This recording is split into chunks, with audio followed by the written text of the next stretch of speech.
Canadians in Italy now had their own newspaper. The Maple Leaf had gone into publication.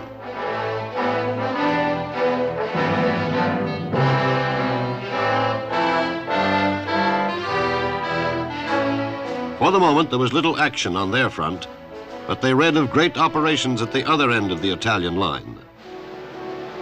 Rome was to be the spring prize. The Canadians held the line near Ortona on the Adriatic.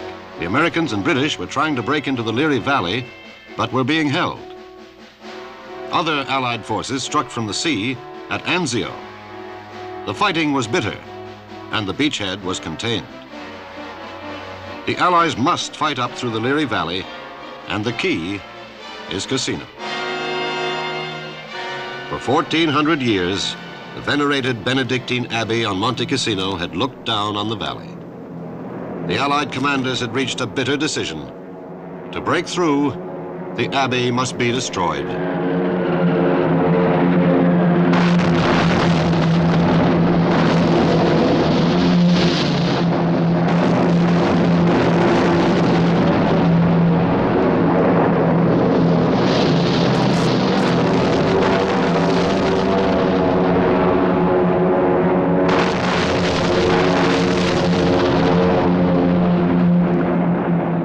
Made a bastion for the German paratroops, and they used it well.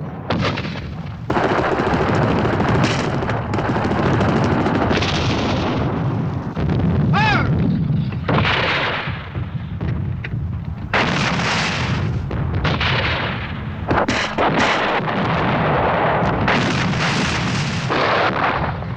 It took 3 months to take Cassino town, and the enemy defenses were still deep. Behind these Germans was the Gustav line. An international army would assault.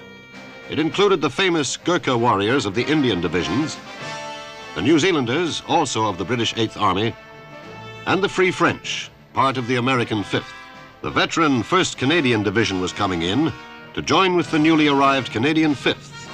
Together, they would fight as a Canadian Corps. But first, there was a job of deception. For 3 weeks, they kept up a play of phony signals. The Germans, intercepting these signals, were to think that the Canadians would spearhead a landing north of Rome. The Germans held back reserves, while their Gustav line was broken. Now the Adolf Hitler line. The Canadian Corps came out of reserve to fight.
On the 23rd of May, 1944, the Adolf Hitler line was thrown open for inspection.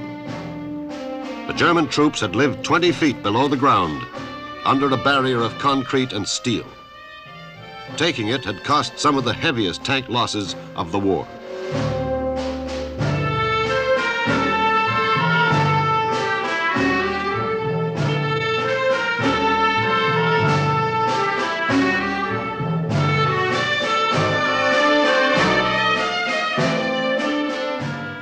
Melfa and the Leary rivers stand between the Allies and the road to Rome.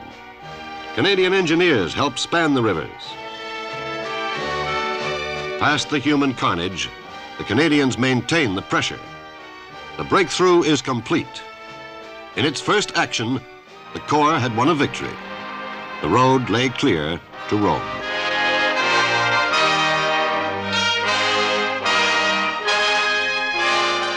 Another Axis capital was getting attention.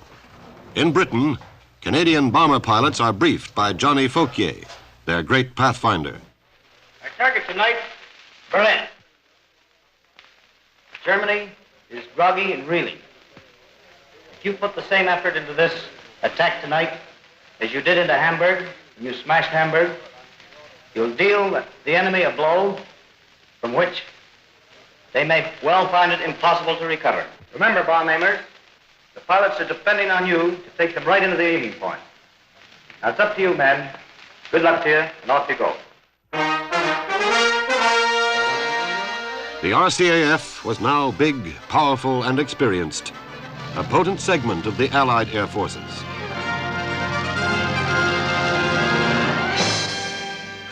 The great softening up for the second front had begun.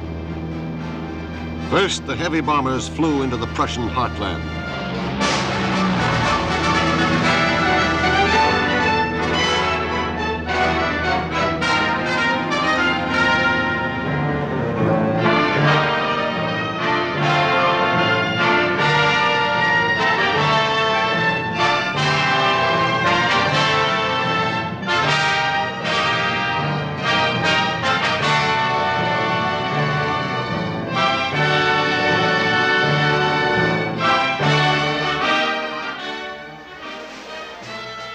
Canadians study the fjords of Norway. Supply to Germany must be cut off. German coastal shipping must be immobilized.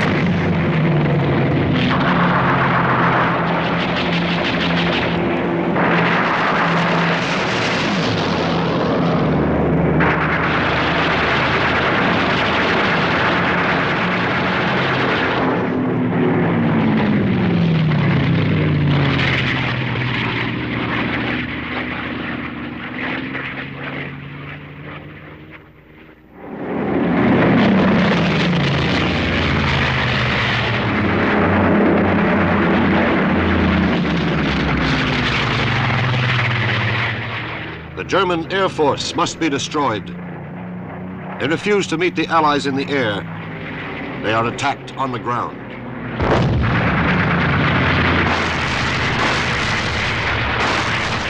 When the German came up in desperate self-defense, he was destroyed in the sky.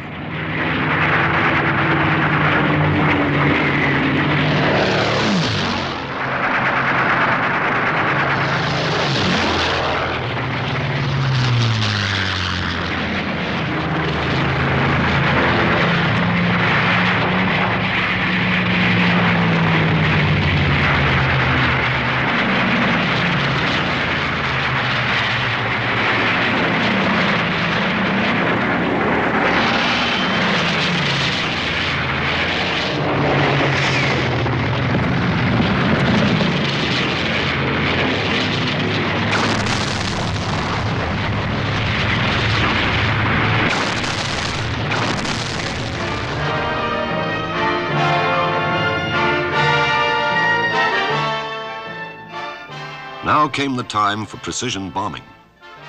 The invasion plans had been laid. The Allies knew where they would land their armies. The Air Force must knock out all German lines of transport.